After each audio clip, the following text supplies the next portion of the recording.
إن الحمد لله نحمده ونستعينه ونستغفره ونعوذ بالله من شرور أنفسنا ومن سيئات أعمالنا من يهده الله فلا مضل له ومن يضلل فلا هادي له وأشهد أن لا إله إلا الله وحده لا شريك له وأشهد أن محمدًا عبده ورسوله أما بعد فإن خير الحديث كتاب الله وخير الهدي هدي محمد صلى الله عليه وسلم وشر الأمور محدثاتها وكل محدثة بدعة وكل بدعة ضلالة وكل ضلالة في النار.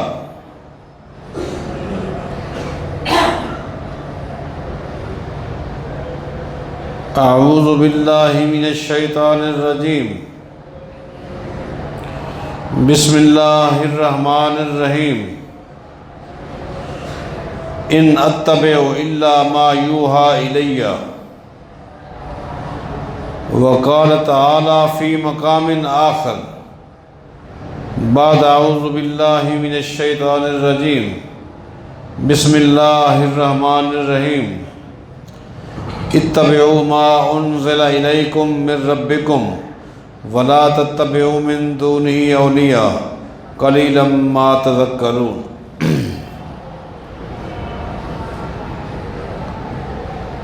آپ کو یاد ہوگا ہماری گفتگو ہو رہی تھی کہ روز اول سے اللہ تعالیٰ نے دین کو، اسلام کو، اپنے قوانین کو، اپنی شریعت کو، اپنے ضابطۂ حیات کو، لائحہ عمل کو اپنی وحی کے اندر رکھا ہے. کبھی بھی کسی نبی کے دور میں دین وحی کے علاوہ نہیں رہا، اور اگر کوئی امت وحی سے باہر نکلی تباہی ہو گئی، بربادی ہو گئی. جب تک کوئی امت بھی وحی کے اندر رہی، اپنا عقیدہ، اپنے معاملات، اپنی عبادات، اپنی خوشی غمی اللہ کی وحی میں حاصل کرتے رہے، وہ کامیاب رہے. میں نے آپ کے سامنے سابقہ قوموں کی بڑی مثالیں پیش کی. اللہ تعالیٰ نے آخری پیغمبر کو بھیجا صلی اللہ علیہ وسلم، ان کو بھی اللہ تعالیٰ نے پابند کیا. قوانین کے اعتبار سے، عقیدے کے اعتبار سے، اعمال کے اعتبار سے، میرے احکامات کے اعتبار سے آپ میرے وحی کے متبع ہیں. ان اتبع الا ما یوحى الی. آپ اعلان کر دیں ان اتبع الا ما یوحى الی. اللہ تعالیٰ کے احکامات کے حوالے سے میں اللہ تعالیٰ کی وحی کا تابع دار ہوں، متبع ہوں، پابند ہوں. اور اپنی امت کو بھی کہہ دیں اتبعوا ما انزل الیکم من ربکم. تم بھی احکامات میں اللہ کی وحی کے متبع بن جاؤ. ختم.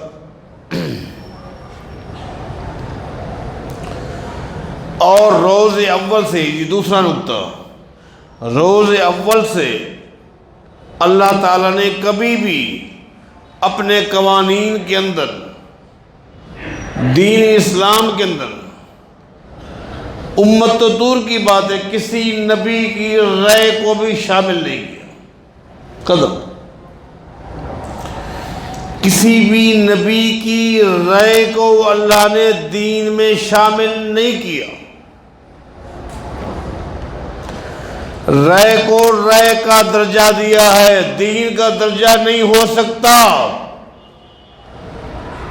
جب کسی بھی نبی کی رائے کو اللہ نے دین کا درجہ نہیں دیا تو نبی کے بعد زمین پہ آنے والا کون شخص ہے، کون سی وہ ہستی ہے کہ جس کی رائے کو دین کا درجہ دیا؟ ختم۔ انبیاء میں سے کسی نبی نے بھی اگر اپنی زندگی میں اللہ کے قوانین، وہ تو الگ چیز ہے، دنیا داری میں اگر کسی نبی نے دنیا داری میں اپنی امت کو کوئی رائے دی، اللہ نے اس امت کی زبانی یا نبی کی زبانی یا اللہ نے اپنی وحی کے ذریعے بتا دیا یہ رائے ہے، دین نہیں۔ ختم۔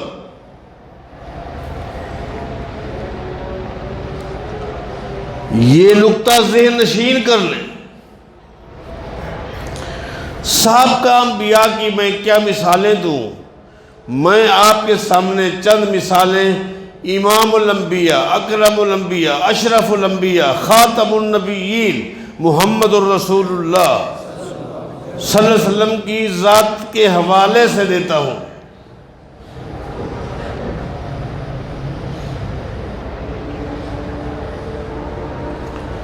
آپ کو اسلام اور کفر کے درمیان جو پہلی لڑائی ہوئی، پہلا معرکہ ہوا جس کو جنگ بدر کہتے ہیں، غزوہ بدر کہتے ہیں، اس کا نقشہ آپ احادیث میں ذرا ڈھونڈیں اور تلاش کریں۔ وہاں آپ کو یہ بات ملے گی کہ لڑائی سے ایک دن پہلے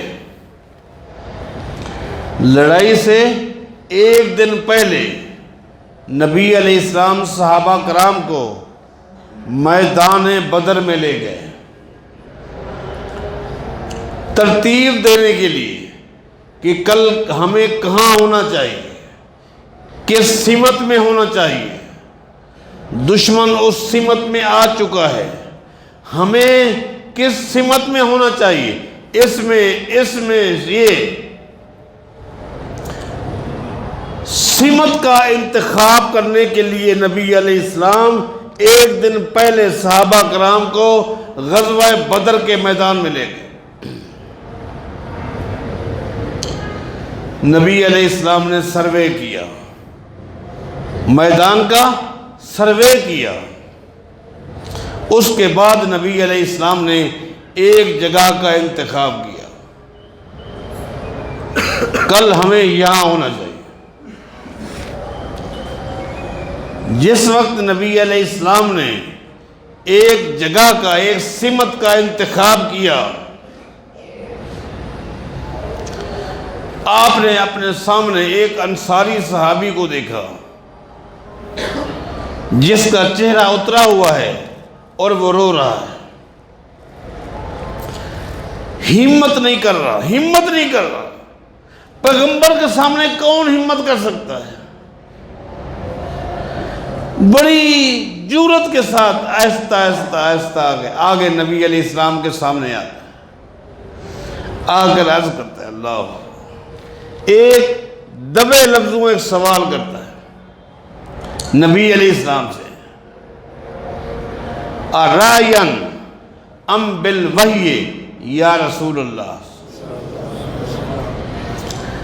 آپ غور کریں، ارائین ام بالوحی یا رسول اللہ، اے اللہ کے نبی، آپ نے اس جگہ کا انتخاب کیا ہے، میں اتنا پوچھنا چاہتا ہوں، یہ انتخاب اس جگہ کا جو کیا ہے یہ آپ نے اللہ کی وحی سے کیا ہے یا اپنی رائے سے کیا ہے؟ اللہ، سوال کرو، آپ نے یہ جو انتخاب کیا ہے اس جگہ کا، ارائین ام بالوحی، یہ انتخاب اللہ کی وحی سے کیا ہے یا آپ نے اپنی رائے سے کیا ہے؟ اور کیا؟ نبی علیہ السلام نے فرمایا بل بالرأی، یہ میرا انتخاب میری ذاتی رائے سے۔ حدیث میں آتا ہے اس صحابی کے چہرے پہ رونق آ گئی، اس صحابی کے چہرے پر رونق آ گئی۔ عرض کرتا ہے اللہ کے نبی، اس وقت آپ کے ساتھ جتنے صحابہ ہیں جنگی مہارت مجھ سے بڑھ کر کسی میں نہیں ہے۔ جنگی مہارت اللہ نے میرے اندر کوٹ کوٹ کے بھری ہے۔ جنگی مہارت کا تقاضا یہ ہے کہ یہ جگہ مناسب نہیں ہے۔ اگر اللہ کی وحی سے انتخاب تھا ہم خاموش تھے، اس میں بہتری ہوگی۔ اگر انتخاب آپ کی رائے سے ہے تو جنگی حوالے سے یہ انتخاب صحیح نہیں۔ حدیث میں آتا ہے نبی علیہ السلام نے فوراً اس جگہ کو چینج کر دیا۔ اس جگہ کو آپ نے کیا سمجھا اس حدیث سے؟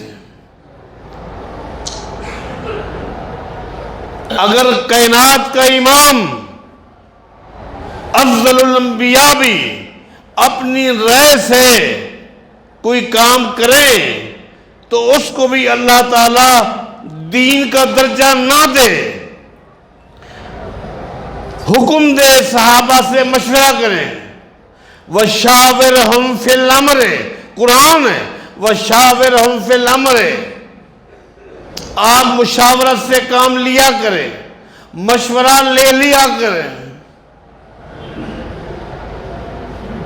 آپ غور تو کریں کہ آپ کس کی رائے کو دین سمجھو گے۔ صحابی کی زبانی اللہ نے واضح کر دیا کہ آپ پیغمبر سے پوچھیں۔ صحابی کے دل میں اللہ نے یہ بات ڈالی، آپ پیغمبر سے پوچھیں یہ انتخاب آپ کی رائے سے ہے یا اللہ کی وحی سے، تاکہ کائنات والوں کے سامنے واضح ہو جائے کہ وحی کس کو کہتے ہیں، رائے کس کو کہتے ہیں۔ حالانکہ شرعی احکام میں، شرعی اور سنو شرعی احکام میں قرآن واضح کرتا ہے وَمَا يَنْتِقُ عَنِ الْهَوَىٰ إِنْ هُوَ إِلَّا وَحْيٌ يُوحَىٰ۔ شرعی احکام میں پیغمبر اپنی زبان کو اللہ کی وحی کے بغیر ہلا نہیں سکتا۔ شرعی احکام میں وقت کا نبی بھی اپنی زبان کو اللہ کی وحی کے بغیر حرکت نہیں دے سکتا۔ دنیا داری میں رائے دے تو اس کی حیثیت رائے کی ہے، اس کی حیثیت رائے کی ہے۔ یہ پیغمبر کی ذات سے حوالے دے رہا ہوں، پھر بعد والے چاہے کوئی صحابی ہو، تابعی ہو، وقت کا کتنا بڑا امام ہو، فقیہ ہو، مجتہد ہو، رائے اور وحی میں فرق کرو۔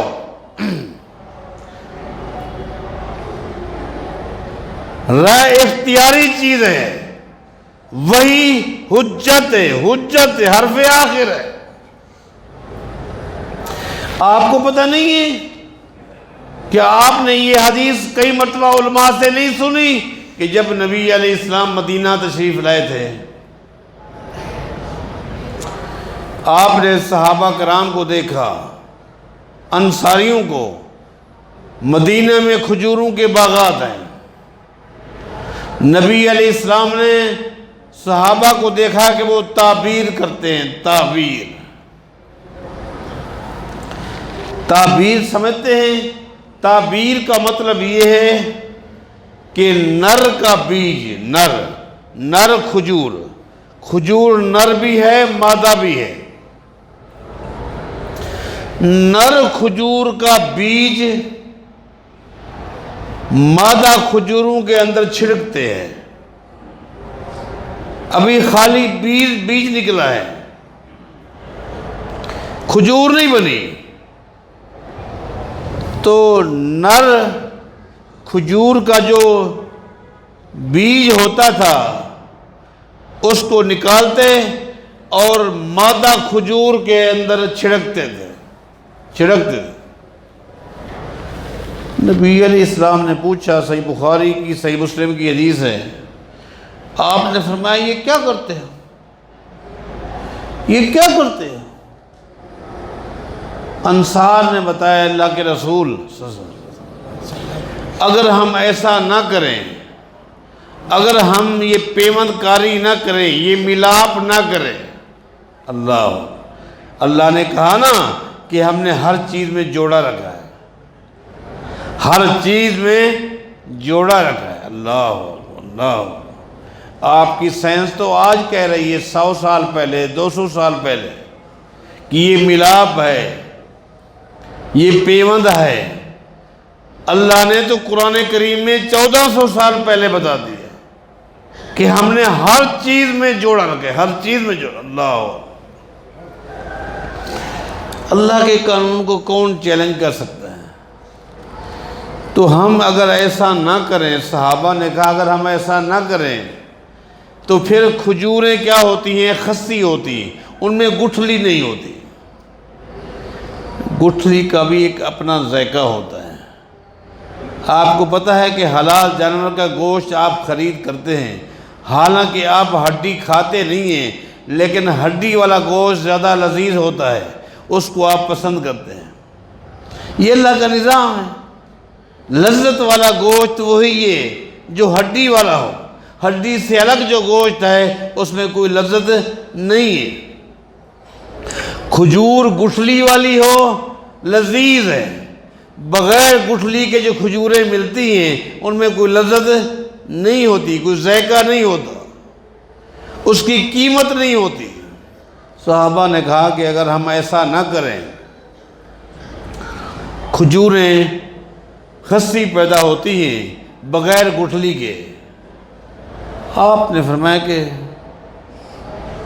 میری عقل میں تو یہ بات نہیں آ رہی، میری عقل میں یہ بات نہیں آ رہی،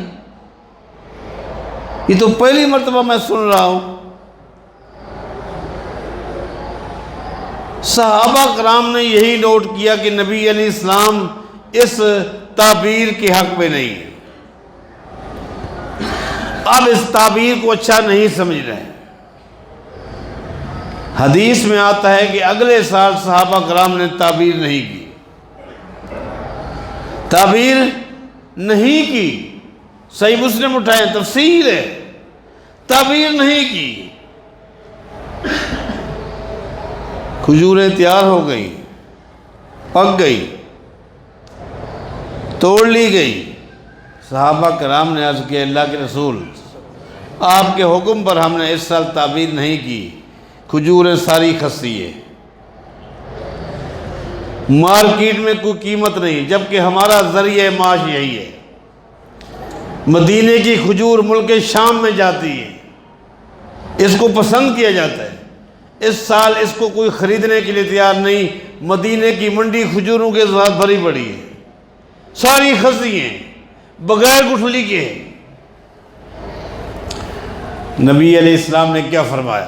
صحیح مسلم اٹھائیں، آپ نے فرمایا سنو، صحابہ کو جمع کیا، مسجد نبوی میں ممبر پہ بیٹھ کے میرے پیغمبر نے خطبہ دیا، انما انا بشر مثلکم اذا امرتکم من امر دنیاکم فانما انا بشر۔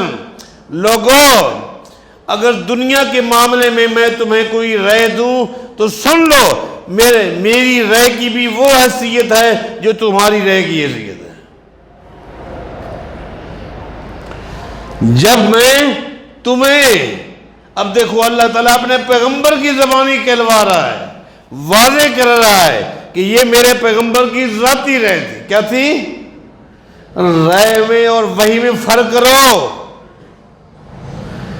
وحی اور رائے کا تقابل مت کرو۔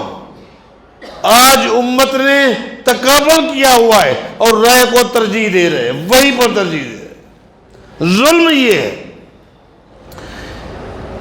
اذا امرتکم من امر دنیاکم، لوگو جب میں دنیا کے کسی معاملے میں کوئی رائے دوں، فَإِنَّمَا أَنَا بَشَرٌ مِثْلُكُمْ، تو سن لو میری حیثیت بھی تمہاری طرح ہے، جس طرح تمہاری رائے میں غلطی ہو سکتی ہے محمد کی رائے میں بھی غلطی ہو سکتی ہے۔ وَإِذَا أَمَرْتُكُم مِّنْ أَمْرِ دِينِكُمْ فخذوا بہ، لیکن جب میں دین کے حوالے سے تمہیں کوئی بات بتاؤں تو اس کو لیا کرو، اس لیے کہ اللہ کی ذات کے حوالے سے محمد غلطی نہیں کر سکتا۔ کتنی بات واضح ہو گئی۔ وہ تقابل کرنے والوں، کتنی بات واضح ہو گئی، کلیئر ہو گئی۔ آپ نے وہ بخاری کی حدیث نہیں پڑھی کہ نبی علیہ السلام نے نماز پڑھنے کے لیے مدینے مسجد نبوی تشریف لے گئے۔ نبی علیہ السلام جب مسجد نبوی میں داخل ہونے لگے تو مسجد نبوی کے دروازے پر آپ نے مغیث کو دیکھا، مغیث کو رضی اللہ عنہ، کہ وہ مسجد نبوی کے دروازے کو پکڑ کر کھڑا ہے، سر جھکا کر زار و قطار رو رہا ہے۔ جو بھی صحابی آتا اور آ کر مغیث سے پوچھتا، مغیث کیا ہو گیا، مغیث کیا ہو گیا؟ آپ کو یہاں مسئلہ بتا دوں، مغیث ایک قبیلے کا غلام تھا، ایک قبیلے کا غلام تھا۔ اس کی گھر والی کا نام تھا بریرہ، بریرہ وہ بھی لوڈی تھی، وہ بھی کیا تھی؟ خامد کا نام مغیث، مغیث زر خرید غلام، بیوی کا نام بریرہ رضی اللہ عنہ، وہ بھی لونڈی تھی۔ بریرہ کی سیدہ عائشہ کے ساتھ دوستی تھی، آتی تھی، بیٹھی رہتی، گپ شپ لگاتی، ماحول دیتی، پھر مالکوں کے ہاں چلی جاتی، کام کرتی، کام کاج سے جب فارغ ہوتی ڈائریکٹ سیدہ عائشہ کے پاس آ جاتی، فارغ وقت سیدہ عائشہ کے ساتھ گزارتی تھی، دوستی لگ گئی۔ ایک دن سیدہ عائشہ رضی اللہ تعالیٰ عنہ نے بریرہ سے کہا کہ ایسا کرو، اپنے مالکوں سے پوچھو تمہیں آزاد کرنے کے لیے وہ کیا لیتے ہیں۔ دوستی تھی، چلو اس کو آزاد کرا دو۔ طویل حدیث ہے صحیح بخاری کی۔ بہرحال سیدہ بریرہ کو سیدہ عائشہ نے آزاد کروا دیا۔ یہ ایک شرعی مسئلہ ہے، اگر میاں بیوی دونوں زر خرید غلام ہوں، دونوں زر خرید غلام ہوں، ان میں سے کوئی ایک اگر آزاد ہو جائے، مثلا بیوی آزاد ہو جائے، اس کو حق حاصل ہے، چاہے تو اپنے خامد کو خامد بنا کے رکھے، اگر چاہے تو اس کو کہہ دے آج کے بعد وہاں سے آزاد ہو چکی ہوں اور تجھ سے بھی آزاد ہوں، آج کے بعد میں نہ تیری بیوی ہوں نہ تو میرا خامد ہے، اختیار تھا۔ اب چونکہ اتفاق ہے، اتفاق ہے، مغیث حد درجہ بریرہ سے محبت کرتا تھا اور اتفاق بریرہ کو حد سے زیادہ نفرت تھی۔ محبت انسان کرتا نہیں، محبت ہو جاتی ہے، یہ انسان کے بس میں نہیں ہے۔ جسم کے سارے حصے انسان کے تابع ہیں، دل کو تابع کرنا بڑا مشکل ہوتا ہے۔ اب بریرہ چونکہ آزاد ہو گئی تو اس نے آزاد ہوتے ہی مغیث سے کہا، مغیث میں تو آزاد ہو گئی ہوں اور آج کے بعد تیرا میرا کوئی تعلق نہیں، نہ میں تیری بیوی ہوں نہ تو میرا خامد ہے۔ اوہو، محبت والا معاملہ ہو اور یہ جملہ کیسی چوٹ لگتی ہے، ایسی چوٹ کہ دل چھلنی ہو جاتا ہے۔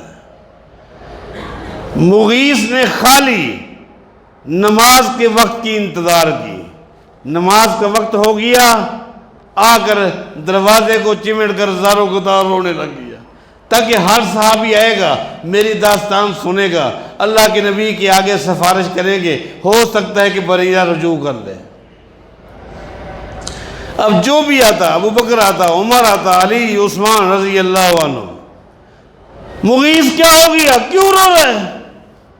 ایسا ہو گیا، میری تو زندگی ختم ہو گئی، میرا کیا بنے گا؟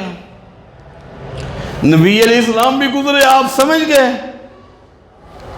نماز کے بعد حدیث میں آتا ہے صحابہ نے نبی علیہ السلام کو گھیر لیا، مہربانی فرمائیں۔ بریرہ کو آزاد بھی تو سید عائشہ نے کروایا ہے، چلو آزاد ہو گئی ہے، مہربانی کرے، مہربانی کرے، مغیث کو یہ جملہ نہ کہیں،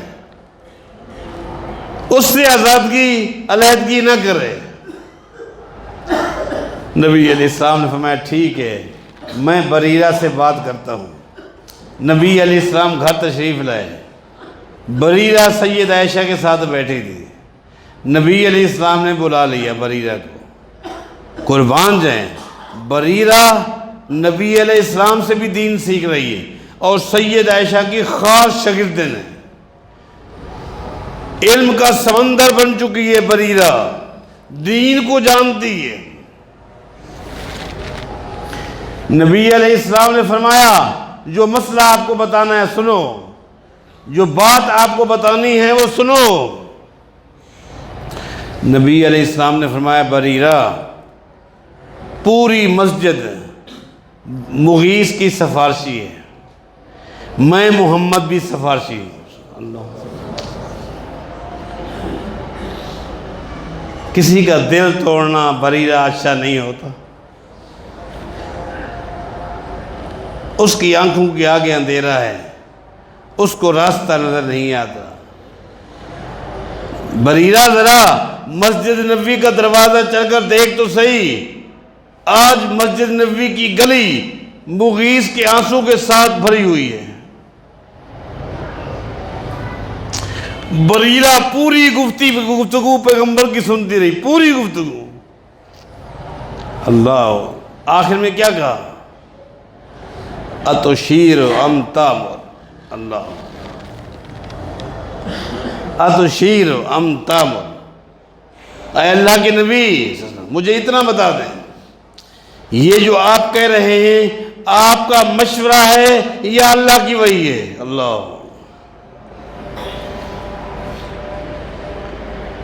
یہ جو آپ نے گفتگو کی ہے میرے پیغمبر، میری ذات آپ پر قربان ہو جائے، آپ اتنا بتا دیں یہ آپ کی ذاتی رائے ہے یا اللہ کی وحی ہے؟ اگر اللہ کی وحی ہے تو بات ختم، محبت ہے یا نہیں ختم۔ اگر آپ کی رائے ہے تو آپ بتا دیں۔ دیکھو اللہ تعالیٰ بریرہ کی زبانی امت کو بتا رہا ہے کہ وحی کیا ہوتی ہے، رائے کیا ہوتی ہے۔ آج تک امت کو سمجھ نہ آ سکی، آج تک امت رائے کو دین بنا کر بیڑا غرق کر رہی ہے۔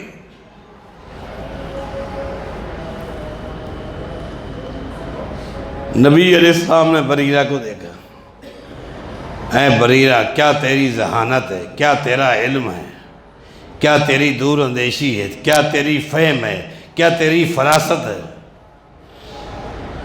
نبی علیہ السلام نے فرمایا بریرہ یہ میری رائے ہے، کیونکہ اللہ کی وحی میں تمہیں اختیار ہے، اللہ کی وحی میں تمہیں اختیار ہے، اس کو خامد رکھو یا نہ رکھو، یہ میری رائے ہے۔ سیدہ بریرہ کہتی ہے اللہ کے نبی اگر آپ کی رائے ہے تو رائے میں اللہ نے بریرہ کو اختیار دیا ہے، میں اللہ کے دیے ہوئے اختیار کو قبول کرتی ہوں اور مغیر میرا خامد نہیں ہے۔ جاؤ علماء سے پوچھو، یہ جتنے واقعات بتائے ہیں بتاؤ، کیا یہ میرے پیغمبر کے بے ادب تھے، گستاخ تھے؟ اللہ تعالیٰ ان کی زبانی دنیا والوں کو بتا رہا ہے کہ دین اللہ کی وحی کا نام ہے، قوانین اللہ کی وحی میں ہیں، فرق کرو۔ اگر کسی موڑ پر پیغمبر نے رائے دی تو اللہ نے اس رے کو رے رکھا اور یا نبی کی زبانی یا صحابہ کی زبانی یا اپنی زبانی اللہ نے بتا دیا کہ یہ میرے پیغمبر کی رے تھی۔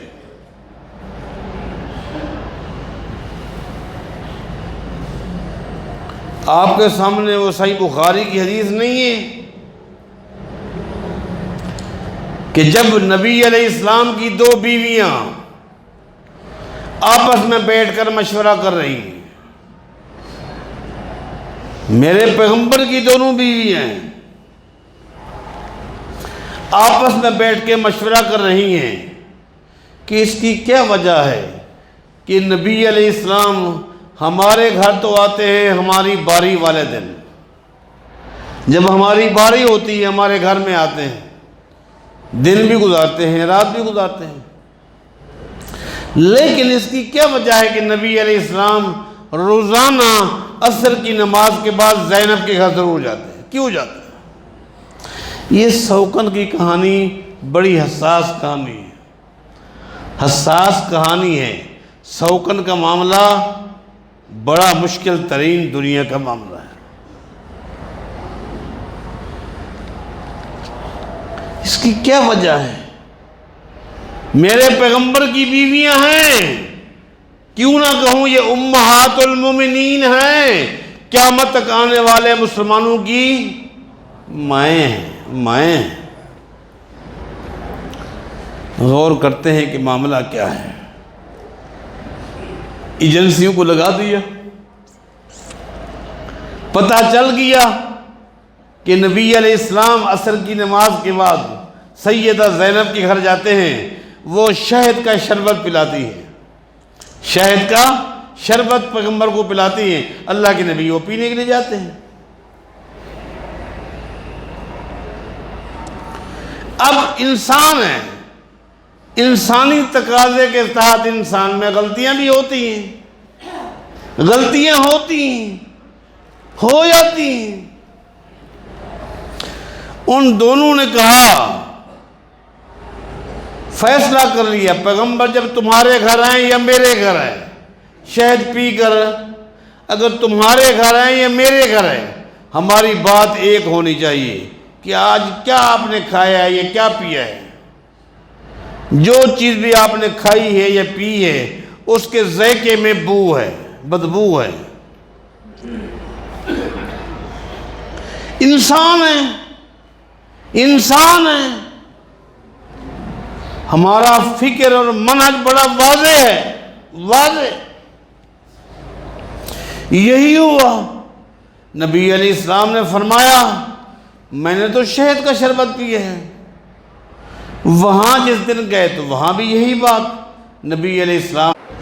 آج کے بعد میں اللہ کو گواہ بنا کر کہتا ہوں، آج کے بعد میں شہد کا شربت نہیں پیوں گا، بلکہ شہد کے شربت کو اپنے اوپر حرام کرتا ہوں۔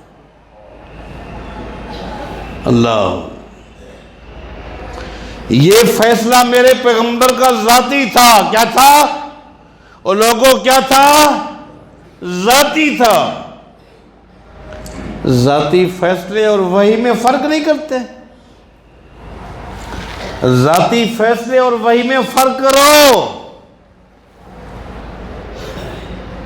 میرے پیغمبر کی یہ زبان سے جملہ نکلا، اللہ نے قرآن نازل کر دیا۔ اللہ نے قرآن نازل کر دیا، یا ایھا النبی لم تحرم ما احل اللہ لک تبتغی مرضات ازواج۔ اے میرے پیغمبر، اللہ نے ڈانٹ پلا دی۔ اللہ نے کیا کہا؟ یا ایھا النبی، اے نبی، لم تحرم ما احل اللہ لک، جس چیز کو اللہ نے تمہارے لیے حلال کیا ہے آپ حرام کرنے والے کون ہوتے ہیں؟ میں کیوں نہ کہوں، جب حلال و حرام کا اختیار پیغمبر کو بھی نہیں ہے تو پیغمبر کے بعد وہ کون ہے جس کے حلال کو حلال سمجھو، جس کے حرام کو حرام سمجھو؟ کوئی ہے؟ یہ فرق کرو، یہ سمجھو۔ یا ایھا النبی لم تحرم ما احل اللہ لک تبتغی مرضات ازواجک، کیا اپنے بیویوں کی رضامندی چاہتے ہو؟ اللہ نے اپنی وحی کی زبانی بتا دیا۔ اب بتاؤ، اب جو لوگ کہتے ہیں کہ دیکھو یہ نبی نے یہ کام کیا، یہ نبی نے ایک بات، جی ہاں، اگر میرے پیغمبر نے اپنی زندگی میں اپنے جذبات سے کوئی کام کیے تو اللہ نے اپنی وحی کے ذریعے بتا دیا، صحابہ کی زبانی بتا دیا، پیغمبر کی زبانی بتا دیا۔ یہ جذبات تھے، اللہ کی وحی نہیں تھی، اس لیے پیغمبر کو متبع کر دیا گیا۔ کوئی نکتہ تو بتائیں جو رائے ہو اس کو دین میں شامل کیا گیا ہو۔ دین اللہ کی وحی کا نام ہے، اللہ کی وحی سے خارج دین کا کوئی ایک نکتہ بھی نہیں ہے۔ یہ بات جس کے دماغ میں آ گئی وہ کامیاب ہے، جو نہ سمجھ سکا وہ ناکام انسان ہے۔ اللہ تعالی ہم سب کو وحی اور رائے کے درمیان فرق کرنے اور وحی کو دین، اس کے مطابق عقیدہ عمل بنانے کی توفیق عطا فرمائے۔